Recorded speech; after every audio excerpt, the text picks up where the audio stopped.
we're learning right now is the reaction of the paramountcy to the government's statement yesterday. They're not too happy about it.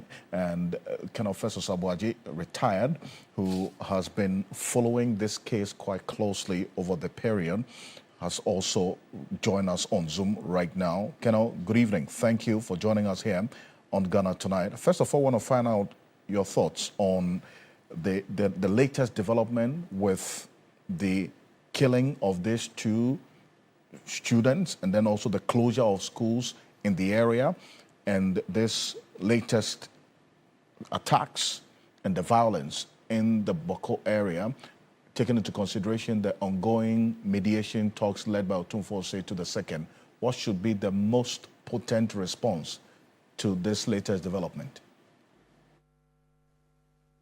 Well, it's a very tricky question. But first of all, let's start from where we are. We are at a point where in late 2023, the state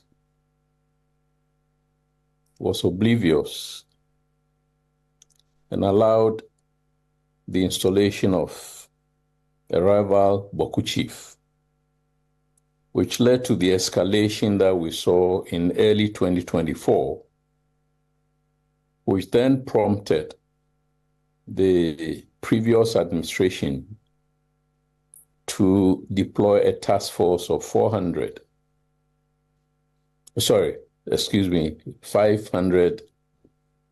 jointly military and police. We have seen the imposition of a curfew, and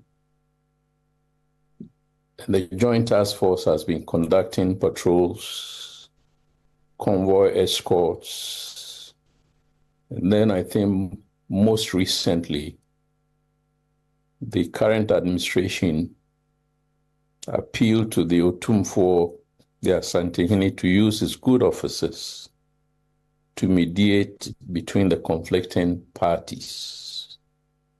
So in very broad strokes, this is where we are. There hasn't been too much clarity from inception about the nature of the mandate. And there is this confusion or misperception in the use of such terms as peacekeeping and peace enforcement, which do not apply technically in internal crisis in a democracy. So that is where the ambiguity is. Nobody precisely knows what the military is doing in Bawku. It's not been spelled out in very clear terms. So the press statement that the government issued, I think yesterday, saying that owing to recent circumstances, including episodes of violence or targeted assassinations in Asawase, and I hear also in Ashaman, and then in Alerigu and Bawku, where students at the secondary level have been attacked, as well as the more recent attack on the convoy in which 2 soldiers were wounded. The government has been decided to now move from, in quotes, peacekeeping to peace enforcement. I want us to clarify the usage of these terms. In paragraph 1 of the statement, reference is made to the shift, let me call it, in the concept from peacekeeping to peace enforcement.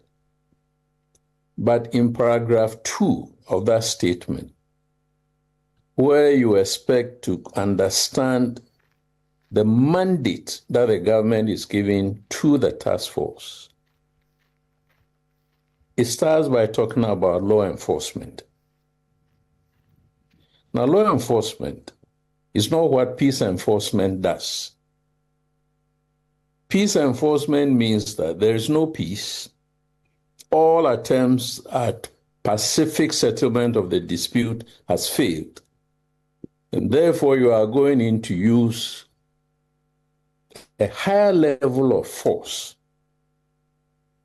And the state is now allowing the armed forces to use that kind of force, which will imply fatalities. It transcends law enforcement. It is when the situation has started to stabilize that you begin to deal with the infractions of the law and so on and so forth. I'm trying to suggest that there is need to clarify this ambiguity. That's the first point I wish to make broadly.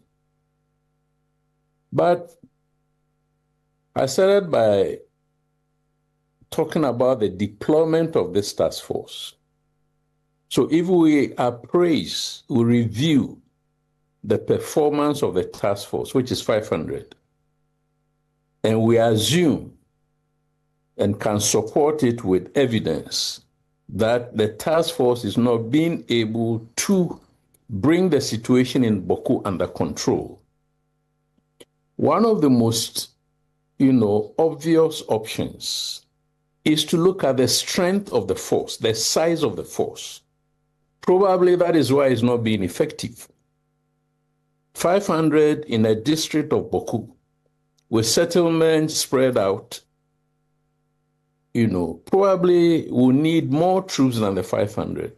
So could we consider increasing the size of the force to, let's say, 1,000 or 1,500? Force augmentation is one of the mechanisms for controlling internal crisis like the type we have in Bawku. And I don't think we have exhausted the strength of the Ghana armed forces that we cannot deploy any more troops to the conflict area. Secondly, the incidents of assassinations bordering on terrorism, targeted assassinations, have happened in areas far away from Bawku itself. Aswazi is in Kumasi. Ashaman is in Accra. Nalerigu is somewhere in the Upper East, far away from Bawku. And the state did not know that these assassinations were going to take place. When the convoy 2 Sundays ago came under fire, it was a surprise ambush or attack. Yeah. And the task force did not know. That's an element of surprise there as well. Raises questions about the intelligence which you had referenced briefly earlier. That's going to form the basis for the progressive nature of this conversation. Festus Aboagye, retired security analyst, thank you so much for sharing your initial thoughts with us. And I know that in the coming days, we're going to be engaging more on what has to be done